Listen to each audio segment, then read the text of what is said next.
Instead of getting ready for Thanksgiving, several families across the area spent the day recovering from extreme winds. Thanks for joining us. I'm Kay Quinn. And I'm Art Holliday. The wind caused havoc as it knocked down trees and power lines, leaving thousands of people in the dark. 5 on your side's Jasmine Payute is live at one house where it took hours to get rid of debris. Jasmine?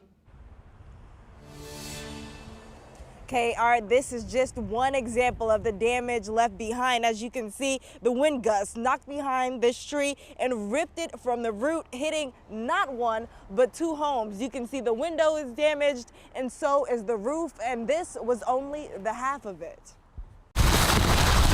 It was the day before Thanksgiving, and all through the night, the wind kept howling, knocking down nearly everything in sight. I was thinking something was gonna happen, like scary.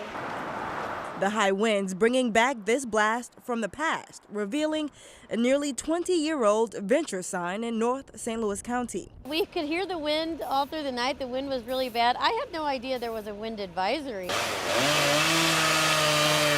Over in Carondelet Park, the extreme gusts did a bit more damage, knocking over this tree onto 2 houses. Yeah, it was bad. The windows were rattling a little bit. Did I think a tree was going to fall on our house? No, but I knew the wind was pretty bad. Amy Cervantes says she was home watching movies Tuesday night when this giant tree came crashing down. We actually opened the front door and we couldn't get our front door open. There was a tree blocking us in. It was horrible. Her neighbor, Jerry Dunn, says the tree trapped him and his wife, too.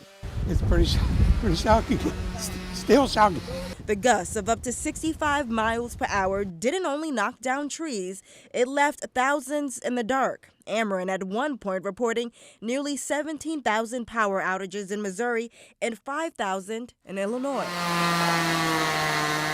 But whether you woke up without electricity or a giant limbs on your property, the Cervantes family says there's plenty to be thankful for. My daughter, who's 7, you know, we had some tears this morning because they were pretty scared, but she said, we're extra thankful this Thanksgiving because nothing happened to us.